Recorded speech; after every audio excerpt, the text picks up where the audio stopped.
ఓషో ఏమంటారంటే, ఒక్కసారి గనక మనం 2 విషయాలను విడిచిపెడితే, అన్ని రకాల తెలివి తక్కువ మూర్ఖత్వంలో నుంచి విముక్తి పొందుతామంటారు.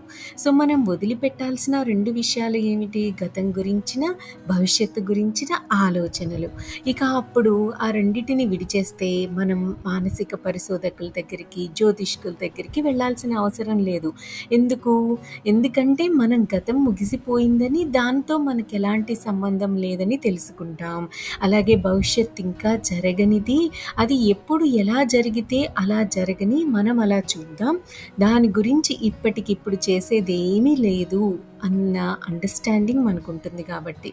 సో, గతం అండ్ భవిష్యత్తుల గురించి ఆలోచిస్తూ వాస్తవమైన మనకు దొరికిన ఈ అద్భుతమైన ప్రస్తుత క్షణాన్ని మాత్రం నాశనం చేసుకోవద్దు అంటారు ఓషో.